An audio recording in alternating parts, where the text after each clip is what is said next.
What's happening?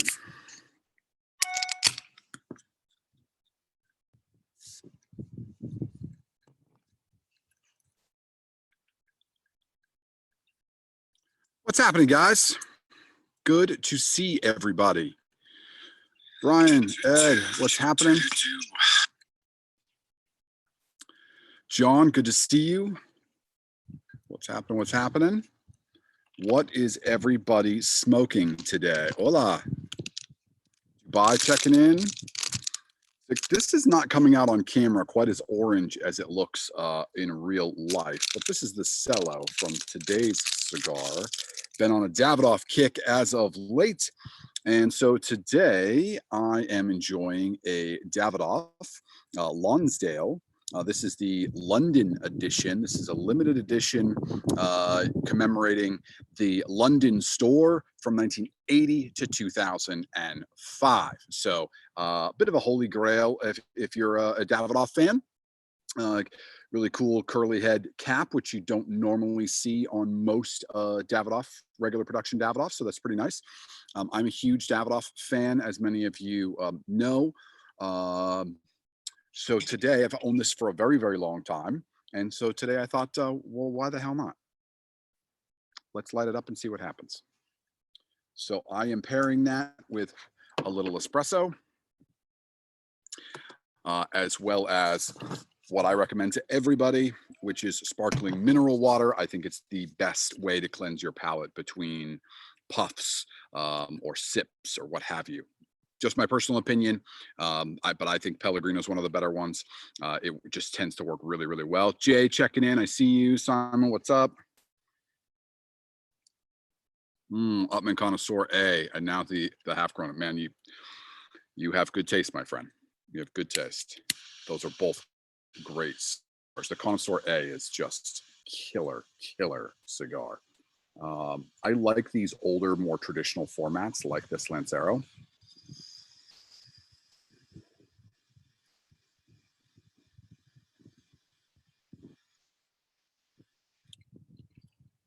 Okay. So today's Stories in Smoke is going to be a little bit different.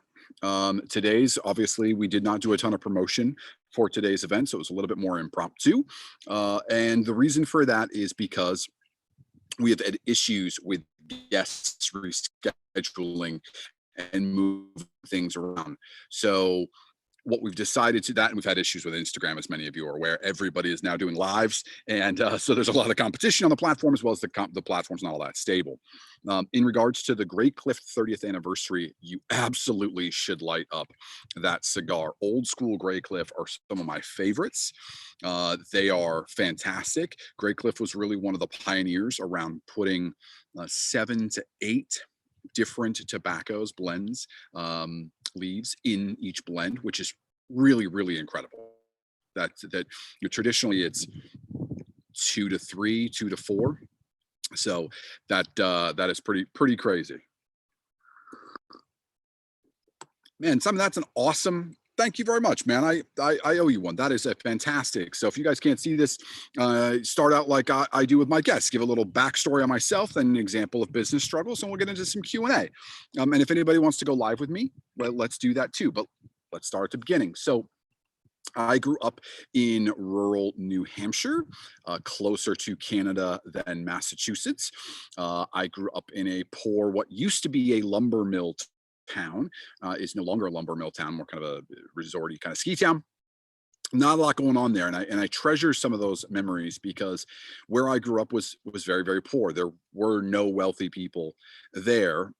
Everyone was sort of equally poor, and so you don't understand when you grow up in a sort of a very poor, very rural area, some of the challenges that represents relative to, say, growing up in a ghetto, but closer to a city. Both of them have their struggles, but they're very, very different in a lot of ways. In some ways, they're very similar. And so what I found there is everyone was poor, which was fine because you didn't quite realize how poor you were. And let's define poor. Heat wasn't always, as readily available as we might have liked, which is kind of an issue when you're living in northern New Hampshire, right? So heat in the house would hover in the 50s or low 60s, sometimes, especially in the wintertime. And then food, would be sort of catch as catch can. I mean, most of the time it was there, but some of the times it wasn't there in kind of the way that you would like. And um, I wasn't a good student. It was a terrible, terrible student. I quit classes, cut classes, basically worked and finagled and did everything that I possibly could to not have to do school. But what I did find is that I always was a hustler. I always had that entrepreneurial spirit. And so let me give you an example. What's happened, Tony? Let me give you an example of sort of my hustle. So I'm in junior high school, seventh grade. I read the student handbook. Believe it or not, I wouldn't read my textbooks or my homework, but I read the student handbook. And what I realized is it said nothing about me being able to sell things to my students, my fellow students.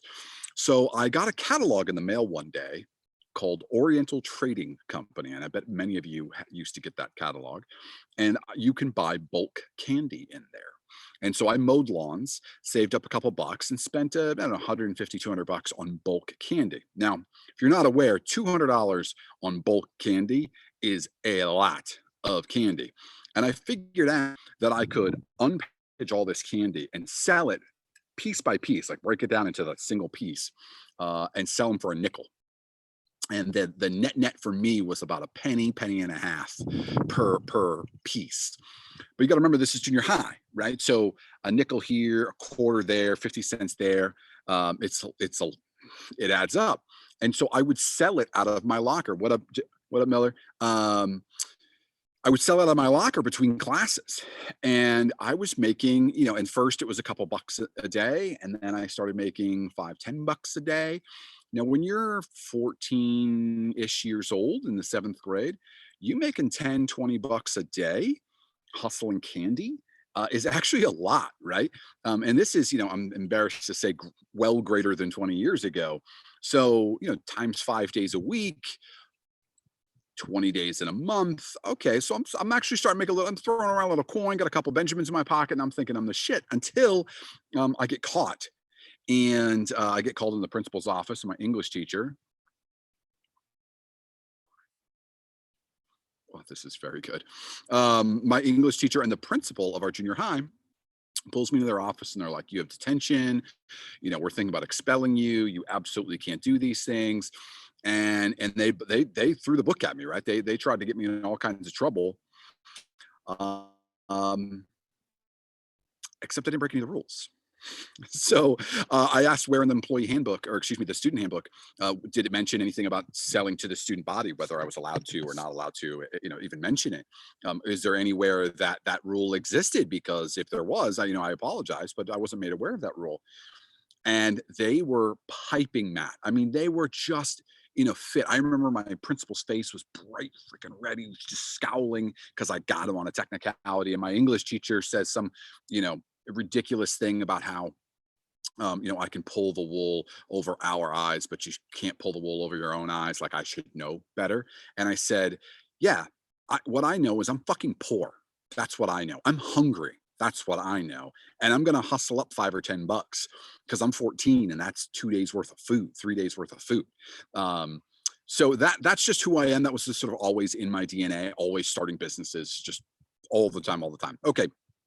High school, went to college in Honolulu, got out of college and knew I wanted to be in finance. And I wanted to be in finance for the worst reasons possible, which was money. It's just money. I just wanted to be rich. I'll be very honest with you. Like I just wanted to make a whole bunch of money.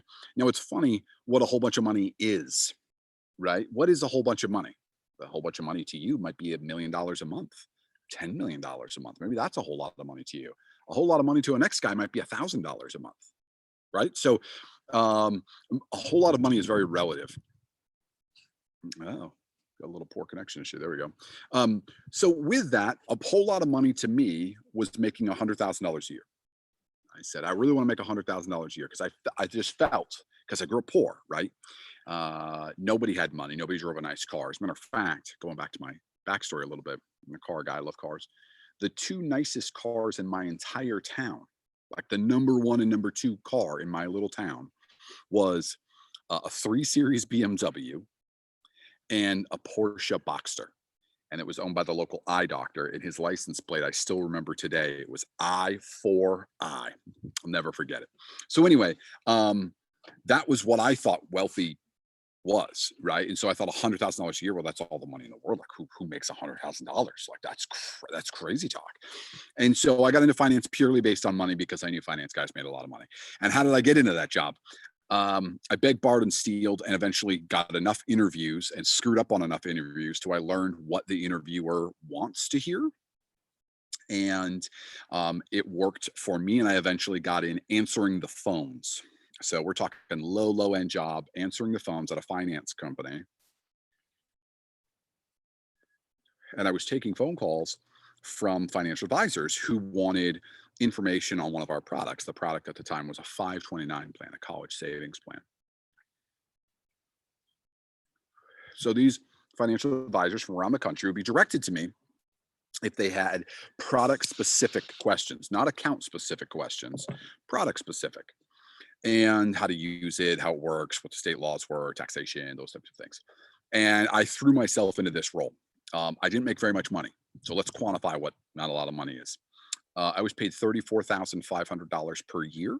I was given a $5,000 annual bonus that was broken down quarterly. And just to be clear, I thought that was all the money in the whole wide world. I was in my early 20s. However, I lived in Boston, and 35 grand a year living in Boston is like zero. Boston is top 3 most expensive cities in the United States. And so I had to work at a bartending job. Typically, I was there Wednesday, Thursday, Friday, Saturday nights. Specifically Thursday, Friday, Saturday nights, I would open up the bar. So that means I got to work, worked a full 8 hours at work, then hauled ass over to the bar, opened the bar up.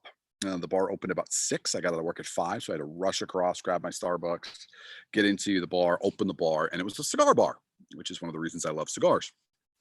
And I would work there until 1 a.m. And at 1 a.m., I would close things up, head back to my apartment, pass out, get back up at 6, be in the office by 8, and that repeated. And I actually made more money at the cigar bar by a lot, I might add, than I ever did working at that particular finance job. And ironically, it's actually what got me into selling cigars. Not only was I legally selling cigars, but I may or may not have sold Cuban cigars to folks that came in as well. And I'm talking everybody, lawyers, cops, everybody came to me. I was sort of like the connect for Cuban cigars in that part of Boston, and everybody sort of knew me, and that was my thing. And I was making real money. We're talking, I was making $500 to $1,000 a night sometimes, being a bartender, but knowing the whole time that my career path was the crappy job to answering phone calls, making 34 grand a year. And I got to tell you, when all your friends are in the service industry and they're making, they're 24 years old, 25 years old, and they're making 100, 120 a year cash, paying no tax. They're going to the beach, they're going to the casinos, they're picking up chicks. Like, they are not working they're working for the weekend is what they're working for. And so it was always thing to sort of follow that path, but I never did. I stayed true to finance, and within 6 months I was promoted, and I went from making 35 grand to like 80 grand. And I thought, well, that's just within 6 months I got promoted, right? It's like that. This is the greatest thing in the entire world. And then I was at that job for about 3 years. It's all the same company, by the way. So it's that job for about 3 years. And then I got promoted again. And when I got promoted again, I thought, well, now I'm at the show. Right now, I'm not making 100 grand a year. I'm making hundreds and hundreds of thousands of dollars a year. And I think it's the greatest thing in the whole wide world. And so now I'm late 20s, and I buy a Ferrari, and I buy a big house, and I buy all those trappings. And I'm telling you these things not because I'm bragging, as a matter of fact, quite the opposite, but because I thought it would make me happy. And I had the big house and the car and did all those things. And I hated my job. I fucking hated my job. My job was to sell mutual funds to financial advisors in the hopes that they would put those mutual funds in their client portfolios. I hated it. I had a couple of cool clients, and it sounds like a cool job on the outside because you're whining and dining and schmoozing all the time. Well, here's the reality. You're only playing golf and eating steak dinners and drinking fine wine on an expense account some of the time. Most of the time, we're talking 10, 12, 15 hours a day, you're getting the phone hung up on you, emails not responded, knocking on doors and telling to pound sand, getting shooed away and chased away. It is, as my old boss used to say, it is blue collar work, because it is just up early, out late, grinding hard, knocking on doors, but for white collar pay, right? It's blue collar work for white collar pay, but it is not fun. It is hard, and you get rejected nonstop every single day, all day. You're calling, trying to get appointments, etc. So those brief moments when you do get to actually do the fancy dinner thing, it doesn't it doesn't make it worth it.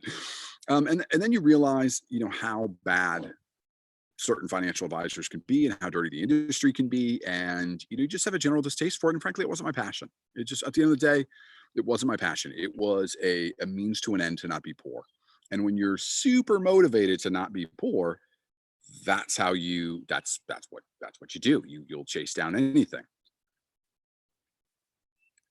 So I do that for 6, 7, 8 years, and now I'm in my mid 30s, and I realize, holy crap, like, I hate my job. Like, I wake up every day dreading my job. And we'd have these national sales conventions, like, twice a year. We'd have to fly out to New York City and go to these big convention meeting things. And I was a top performer. I mean, I was always in the top 10%, oftentimes in the top 2 or 3% of my peer group, which means I sold more mutual funds than anybody else.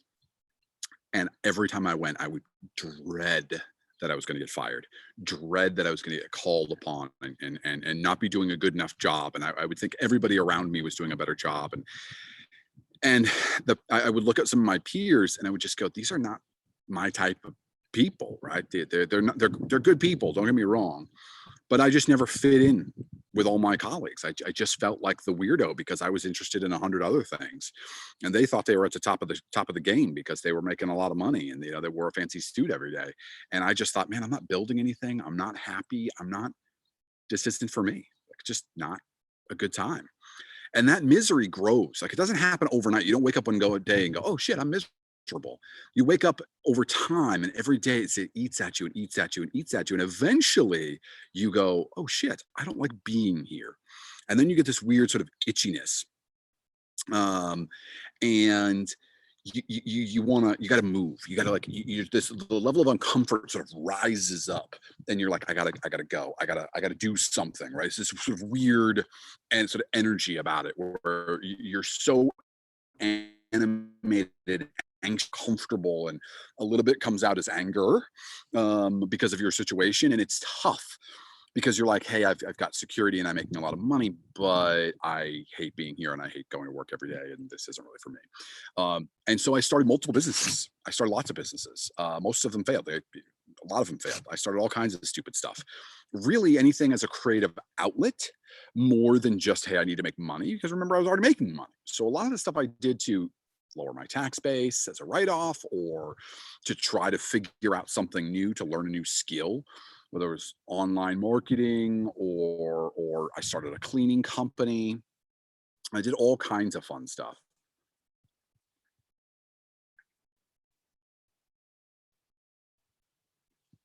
It's so beautiful. So that took me into my 30s. And it wasn't really until me 40 years old, and I'm only 41 now, I realized that I would rather make a lot less money and do what I like to do, and live sort of the lifestyle that best suits me. That is so much more meaningful to me. And that's an important lesson, at least it was for me, in that I had to learn it on my own. No rich person could sit there and tell me, money's not everything. It won't make you happy. If you're fucking poor, bullshit, it does make you happy. It does make you happy for a minute. It makes you happy for a minute. Buying a new Ferrari makes you fucking happy. Buying a big house makes you happy. I had a 120-inch theater screen in my man cave with a walk-in humidor. Yeah, that shit made me happy, but only for a little while. only for a little while, then it goes away. Because at the end of the day, those things don't actually make you happy for the long term, they make you happy for the moment. And I often think about this. I said, when I die, or when any of you die, what do you care in terms of your funeral? What does your funeral look like to you? Is it surrounded by all your fancy things? Is it are you wearing all your fancy watches and every fancy suit you ever bought and your fancy cars? Like, is that all there? No, you don't want that. You want lots of friends and family. You want have to have made an impact on human beings and relationships, and you would hope, at least my ego wants a lot of people to show up to my funeral and say, "Wow, he was a great guy. He helped me. He impacted me. I want to be here to support for him or mourn for him or what have you." That's what matters, right? If I get sick and I'm in the hospital, especially in times like this, do I care about what's in my driveway? No, I want my family around me, right? Those things reduce in value to fucking zero under these types of circumstances, right? They have no happiness quotient. They're happy for the moment. They're the shiny thing. And so it took me a long time to realize that. And it's not anything anybody could have told me. Frankly, people did tell me. I had to experience it on my own. I had to go from zero to making money to realize, oh, I don't really feel any different. I just eat a better cut of steak. That's really it. And then I realized, okay, I want to do what I really actually like to do. I'm going to do that. And if I do that and I'm successful, I'll make enough money to live. And that makes me far happier every day. And so when you look at what I've built now, if you ask me what is the goal of the company that I own, the number one goal is to build an amazing team, not to build millions of dollars. That's not my goal. My goal is to be surrounded by my colleagues that are challenged, that work hard, that are inspired to be there, that attack problems, where we can have a ton of fun, do whatever the fuck we want to do, but in a serious professional way, build something, right? Take on challenges, who are so excited to be at their job, to work all together in this team, that they are bragging to their friends and family so much that their friends and family are hitting me up saying, let me get a job here because it sounds like the greatest thing in the entire world. Like that, like a killer corporate culture where everybody's super stoked to be there. That sounds like everything to me. Making $1 million or making $100 million, like, neither makes no difference. I still want to be surrounded by the same people doing the same things. And I think if I do that well, the money will be as a byproduct, but that's not my motivation. I really like working with who I work with, and we do an amazing job in tackling really complicated problems. And I really excited, really enjoy that. That's a ton of fun. So let's really quick get into the story of Pure Trader and kind of how that'll happen.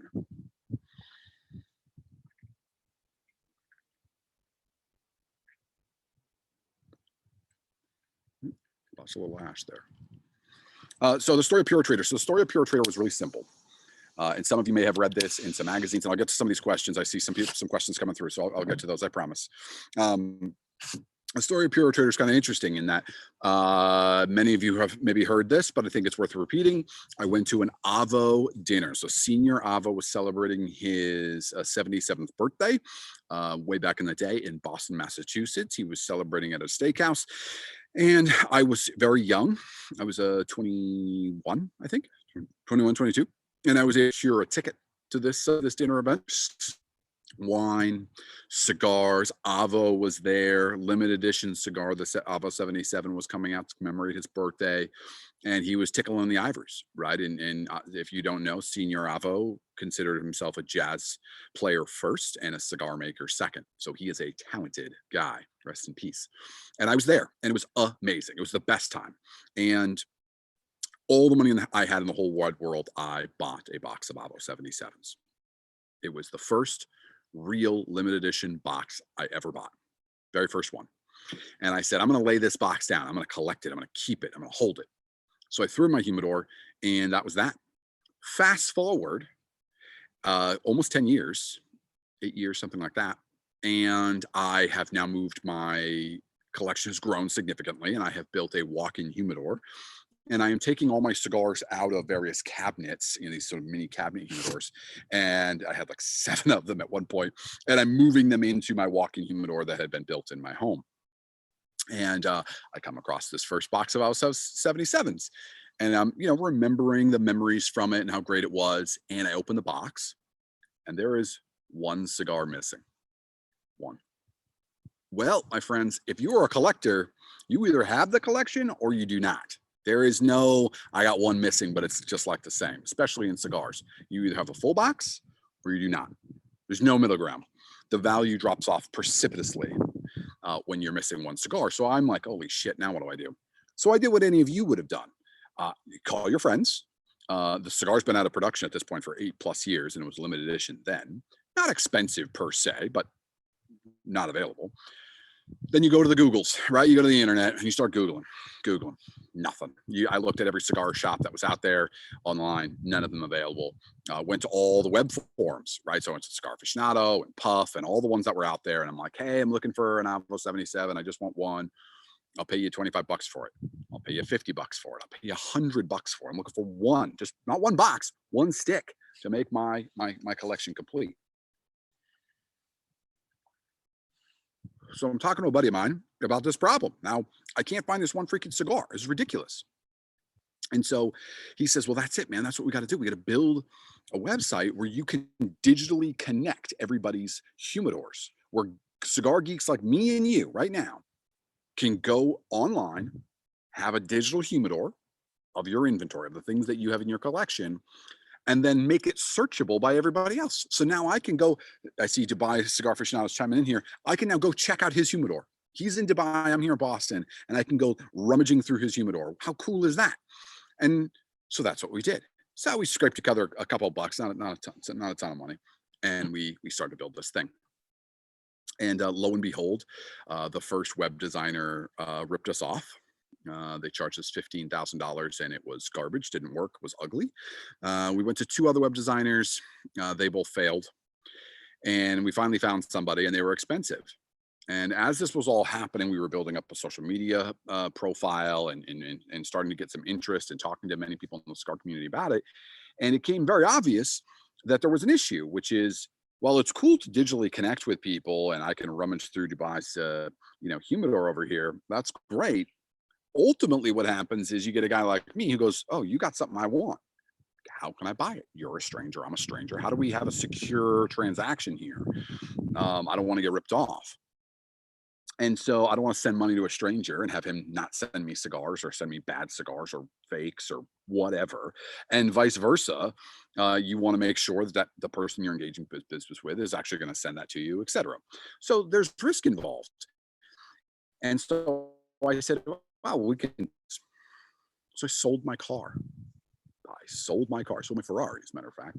I had a 2006 Ferrari F430 6-speed manual. Click, click, click. One of the last manuals made by Ferrari, owned by Nicolas Cage, was the prior owner.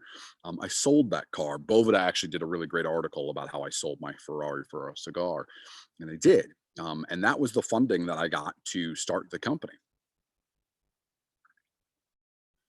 And the idea at the time was, well, great. I will now create this secure way where cigar geeks like me can come and collect cigars, geek out with other collectors. And if they want to buy and sell across the platform, it's completely secure and safe, right? So that everybody, no one gets ripped off.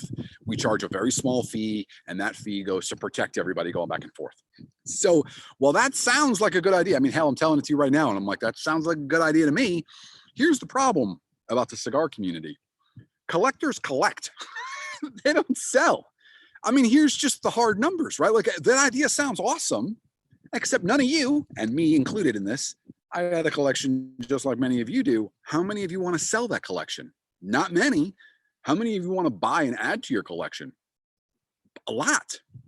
And so the ultimate problem was we had 3,000 users kind of out of the gate because we built up a good little marketing campaign, and nobody bought anything on the site. Like, we had no sales for days, if not weeks on end, because collectors wanted to buy stuff and there were no sellers. And so we started to invite retailers to the site, and specifically retailers. Many of you may or may not know this. Many retailers are collectors themselves, or they have old stock, or they have a back room, or what have you. And so slowly the site started to have more and more cool stuff.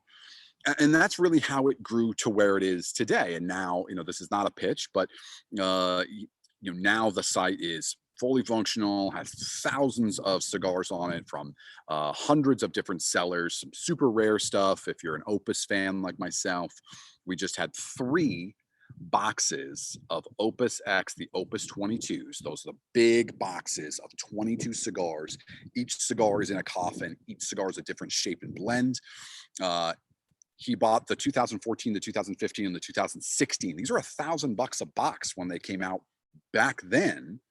And this seller was able to sell them for over retail. And this buyer, I thought, bought them for a steal. To be very honest with you, I thought I got them for cheap. And then we protect that transaction, right? So if anything goes wrong, we make everybody whole. That's how it works.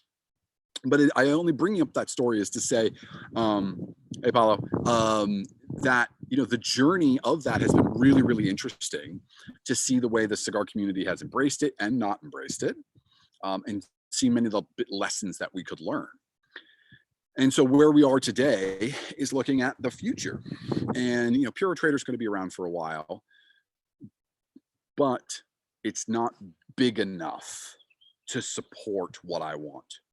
Right? I want to do more. And so we have added to that. We've grown the team, and we're attacking different markets with a somewhat similar business model, but a lot of the lessons that we learned from all the failures at Pure Trader, and believe me, there were a lot of those expensive failures. We built upon those, we built upon those, we built upon those, and just racked them up and said, hey, this is what works and this is what doesn't work.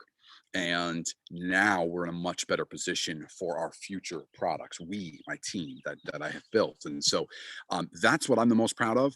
I make less money than I did when I was slinging mutual funds to Merrill Lynch advisors, and I'm far happier, and I get to do way cooler stuff. So it all kind of happens for a reason, and it's never a straight line. It's had huge ups and huge downs, but I've had an enormous amount of fun doing it. I will also say that the risk is significant. It is not to be underscored, and the amount of stress is not to be underscored. So if you're young, which is why a lot of people kind of focus on young startup founders, it's good because you can live on pizza in a crappy studio apartment while you build your thing.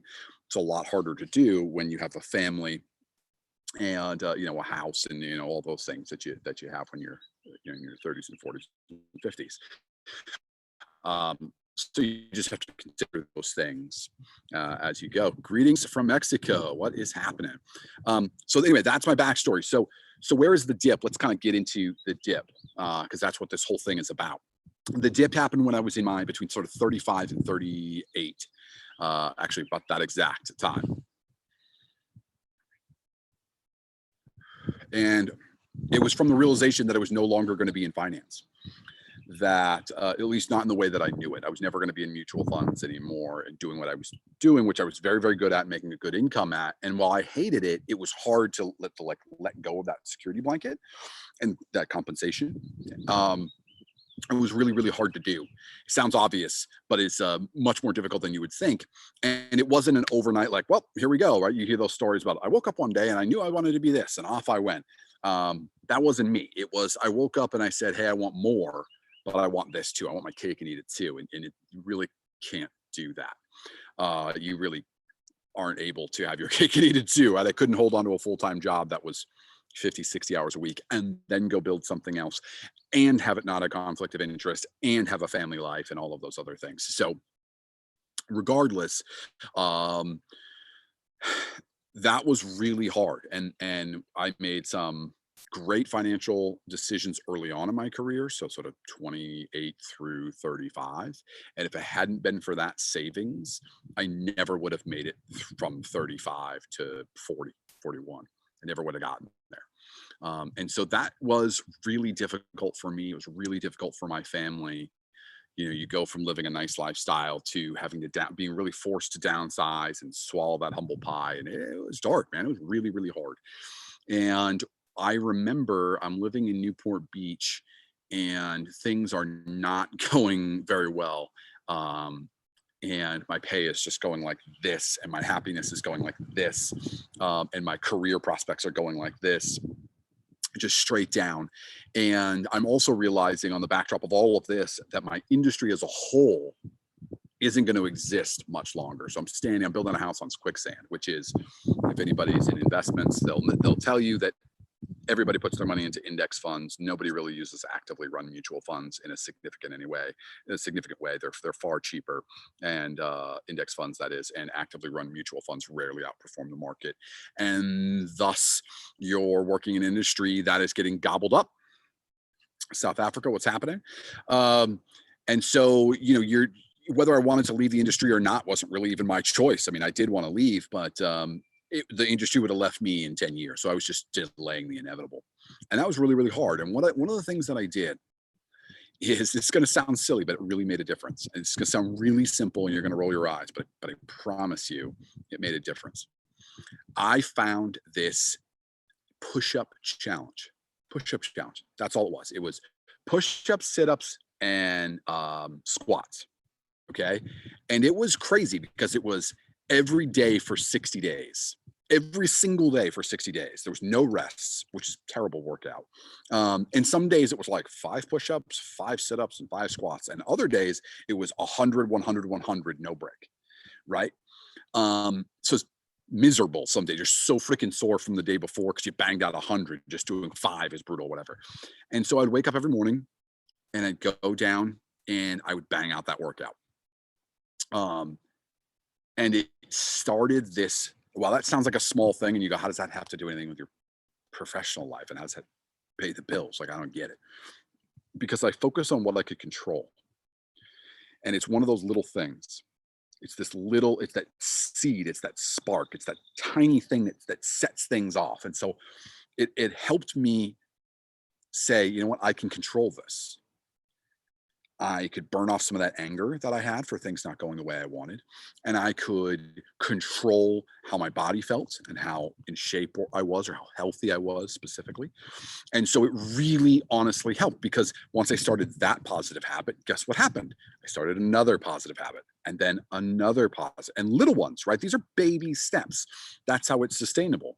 And so every day I would do my little workout. And then every day I started to have a healthier breakfast in the morning. And then every day I would do both of those, and I would spend an hour on LinkedIn connecting with people and finding jobs and doing that whole thing, right? And then at the same time, I'm building Pure Trader, which is making money, but not enough money to support a family or a business. And so I've got my sort of dream over here, but I got to pay my bills over there. And this is real life, man. This is the real shit. And so that made such a meaningful difference for me. And ultimately it worked out exactly the way it should be, right? The business grew. I was able to find a part-time job. I say part-time, meaning I was only there for a little while, to hold me over until the business expanded to the point where it could take care of me and my family and the team, and hire the people who I had been wanting to hire for quite some time. But that is not a linear line, right? That is a crazy journey. And while I'm sort of glossing over it and making it sound romantic, you have to understand day upon day of being miserable and being afraid. And I recently did a blog post on this, and it's on my website if you want to check it out. It's my most recent one. My website is pierrerogers.com. And I talk about how your unhappiness is a loaded gun. Your unhappiness is a loaded gun.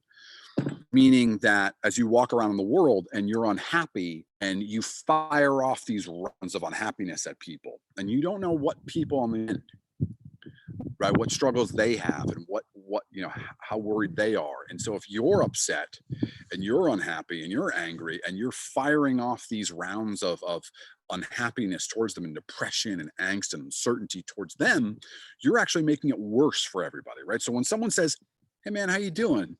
If you go, another day, another dollar, or yep, fine, or same shit, different day, those statements all are saying the same thing, which is I'm fucking miserable. I'm not happy. Because if you were happy, you'd be like, this is great. This is the greatest thing that's ever happened to me. And so when you do that, you're really negatively affecting the people around you. And more importantly, you're affecting your own brain.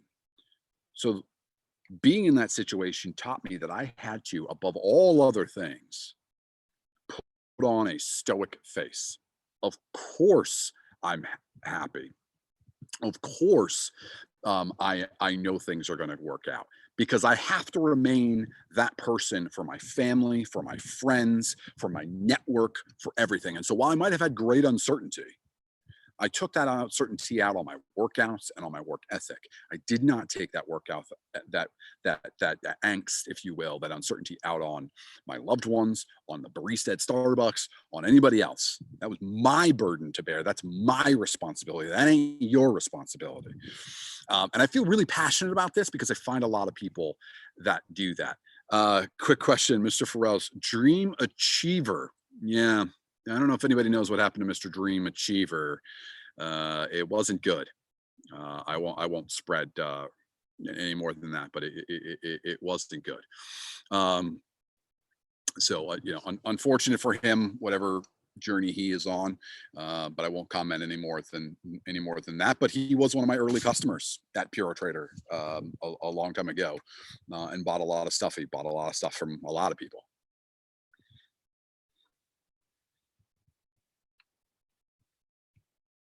So that's my backstory. That's there's a lot that I sort of glossed over, but I thought I would talk about some of those things, and specifically talk about what I did when I made those difficult decisions when everything was as bad as it could be. All of you, if you haven't been through that in your life already, be prepared. It is absolutely coming. There is no one in the world that things like that haven't happened. Yeah, Mr. Farrell's, I just don't feel comfortable saying anymore. So I apologize. I know more of the story. It's just that's sort of his story. If you can find him and you want him to tell it, yeah, that's for him. I'd rather sort of stay out of the fray on that one. It's a loaded question that you asked. You might not have realized it. I would say ask some other cigar guys. And car guys and watch guys, shoe guys, whiskey guys. Anyway, so now that we've gotten through some of those, I realize now that building and growing my team is the most valuable thing. And so now what have I done? Where am I now? What the hell are you up to now then? So a couple things. I started a blog, which is a bit cliche.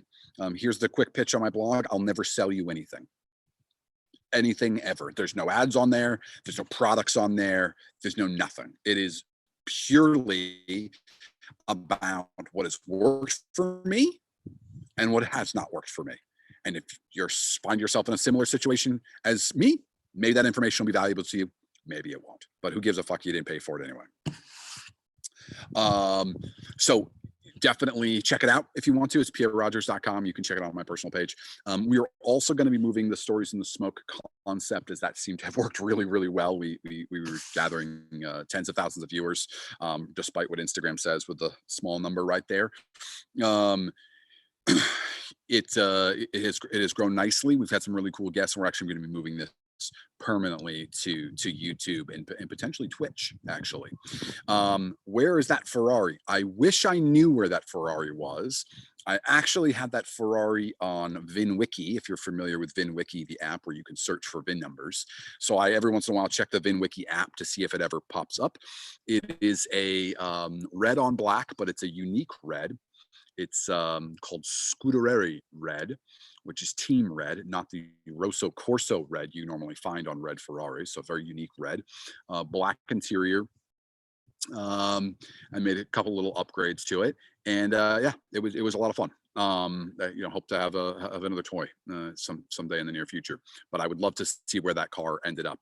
I will say that the manual Ferrari, specifically the last manual Ferraris in the world, so the last V8 mid-engine Ferrari with a manual, that is, that they've ever made. So they've gone up in value a lot. They've gone up in value about $100 grand from when I sold it. So hindsight being 2020, I wish I kept that car, but at the same time, if I had, I wouldn't be here with you guys now doing what I'm doing. What's up, UK? Okay, so now I've built this team and we are attacking a new market, and there'll be more on that in the future. And I know that it's going to be successful. I know in my bones it's going to be successful. And this is really the time that I've ever felt that way, where I really felt like this can't fail. It won't fail. I'm so certain of it. It's a very funny, sort of peculiar feeling. And what's interesting about when you get this feeling where you're just like, of course, this is going to, it's an inevitable conclusion. It's different than being confident. It's different than being confident. Confident is, I'm confident I can do 50 push-ups. I'm confident in that. Inevitability is different.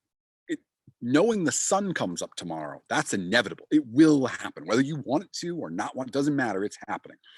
I know that what I'm working on now is going to be as likely to be successful as the sun coming up. I do. I know that. I've got the right team in the right place at the right time, and all of these things have happened. And they've happened because I've made 4,000 failures and mistakes along the way. And I want everybody to be very clear about that. That I don't stand here and say that I'm smart. As a matter of fact, I'm probably the first person to tell you I'm a fucking dumbass. I don't know anything. I'm poor at math. I'm worse at spelling. But the only thing that I am good at is being persistent and trying over and over and over. And I always say it's because I'm too stupid to stop. And so I'll just keep going. And you know, that's the old Thomas Edison. I didn't learn 300 ways how to not make a light bulb. It's that old saying. And if you just keep trying, that you'll eventually get there. And actually, that has been scientifically proven. Harvard Business School recently did a study, recently being about a year and a half, 2 years ago. And they wanted to see what was the likelihood of success for people. Like, what were the factors that they needed? In what combination did you need in order for you to be successful? Was it school? Right? Did you go to an Ivy League school like a Harvard or MIT? Is it funding? Did you come from a wealthy parents? Did you get funded by a big VC firm for your project? Is it network? Right? Did you have a lot of big names in your network? And they distilled it all down and looked at the commonalities of successful people. Would you like to know what the number one thing was that predetermines success for everyone, myself, everyone in the world? It's grit, persistence. Well, guess what? All of us, no matter where your background is, can control persistence. You can control your grit. That doesn't give a shit about your money and your background and what, none of that matters. As a matter of fact, they found that actually your education and the amount of money you have an inverse relationship to your success. So let me say that again. If you went to Harvard and you went to Harvard Business School and you had a big pile of money, you're probably going to be somewhat successful. You're going to go get a nice upper management job at some Fortune 500 company. You're going to be a general partner at a law practice, and you're going to drive a Mercedes to work, and life is good, fantastic. The likelihood that you're going to be the next Elon, zero. The likelihood that you're going to be the next Bezos, zero. Those people, while being extraordinarily intelligent, have a level of work ethic and persistence and grit that rivals virtually anyone, right? And that really is what gets you there. And so going back to my earlier example, where I was like, I did this stupid push-up challenge. I had to do push-ups, sit-ups, and squats every single day, and I had to do a whole bunch of them. That's that grit, right? That is the manifestation of that grit, because I woke up every day like, I gotta do this thing again. And that's really what it's about. It's about figuring out what those couple of key things are for you to do in a given day and doing it over and over and over again. So I decided, because I knew I'd be talking about this today, to share that in detail with you. This is my notebook. It's my favorite notebook.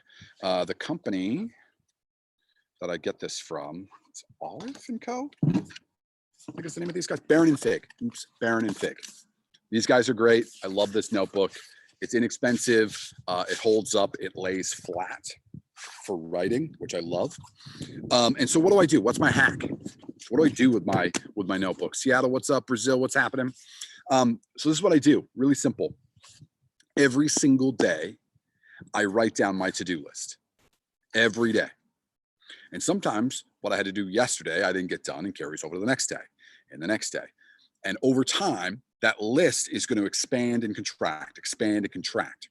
And then the next thing I do when I write down my to-do list is I figure out the things that are the most critical. I'm looking for 3 things a day on average that are critical that I have to get done. So Istanbul, what's up? Checking in. So you can actually go through this. Let's just pick a random page here. There we go. There's the to-do list. And then we'll go a couple pages further. And so this is what it looks like every single day, day after day after day. Sometimes there's a little, and sometimes there's a lot. Look, that page, there's very little. And let's skip ahead. And then other days, there's a ton. And let's just take a look at what I had to do in this particular day and then hone in on what were the most important things.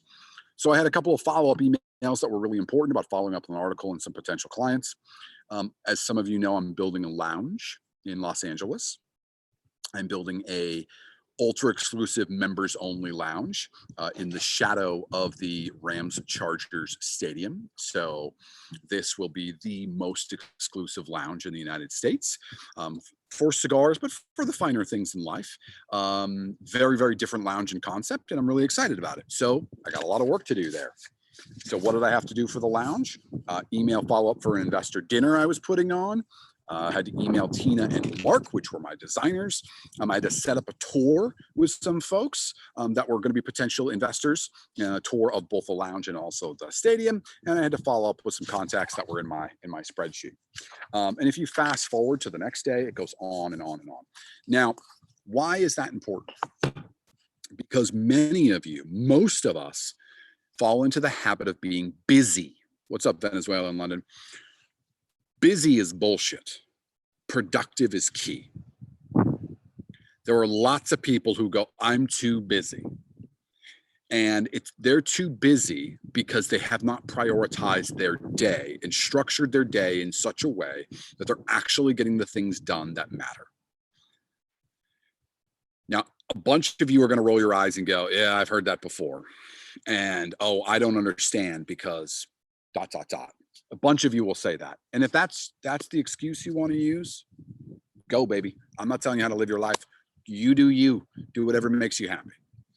But I am telling you, of all the successful people in the world, 100% of them break their day down into what the most productive thing that they need to do. Them do that with email. They do it with phone calls. So for instance, I leave my phone in do not disturb all weekend long. All weekend long, it's in do not disturb. I check my email twice a day. Once in the morning, and I quick scan it to make sure that nothing blew up. And I don't answer most of it. And then I think about it. And at the afternoon, I go back to my email and I check and I respond and I go through. That way I'm in control of my day, not you emailing me what I got to do, right? I got to respond to you. What an email is, pushing work to somebody else. Not for me. I got to get my shit done. Those things are so critically important. And while they sound like really small steps, and they build this habit of productivity. And if you talk to anyone on my team, they will tell you that they move 100 miles an hour in 100 different directions at once, but it ends up working when we get to the other side.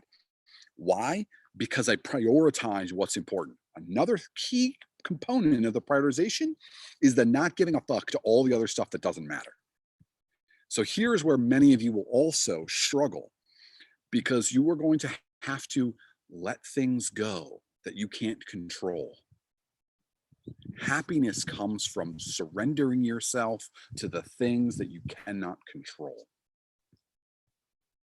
Once you do that, and you understand, here's the critical things that matter to me, not matter to other people, matter to me. Those are the things I have to do for me, whether that's being a good dad, being a good spouse, being a good boss, being a better employee, whatever those things are, whatever those goals are, start with that A lot of the rest of it is ignorable, is not needed to drive towards surrender yourself to those things you cannot change. Doesn't matter. So I don't watch a lot of the news because the news system is designed to drive eyeballs and get you all scared and filled with misinformation. It is not there to educate you. So I minimize those things that don't matter, and I maximize the things that matter the most. Wow, we're actually coming up on an hour. I can't believe I've been talking to you guys for an hour. So a couple of questions, if anybody wants to fire off a couple of quick questions while I relight my cigar because I've been yakking too much. Love to. Last thing I'll say is if I move everything over to YouTube and Twitch, are you guys going to come with me? You're going to listen to some of the stories that we have over there and more of the great guests? I'd really appreciate it if you guys came over. It's extremely meaningful. The first couple hundred people that come over, every one of you matters a tremendous amount. The link for the blog is pierrerogers.com, or you can go to my personal page, which is at Pierre Rogers on Instagram, and the link is in there. A lot of these stories and smoke, these will all be on the podcast as well. And again, I've said this a million times. I'm going to say it a million more. You haven't posted there in over 8 months. That is not true. I posted there 2 days ago. So I don't know what you're looking at there, but I definitely have posted both on my personal Instagram as well as pierrerogers.com. So sorry that you're having a little trouble there. Literally my latest post is 3 days old. My goal with all of this is that there are a lot of bad business folks out there, people on Instagram that proclaim to be very wealthy and super successful, and they're going to teach you how to be successful if you just buy this course or buy this thing from them. And I find that deplorable, and I find it ridiculous, and I would have totally fallen for it if I was 20 years old. And that really is the crux of it. I would have signed up for every stupid course in the whole wide world because I thought that there was a way to hack it. I thought there was a way you could speed up success. And there isn't. Success happens when it happens to you, and it happens if you stay focused and keep driving towards it.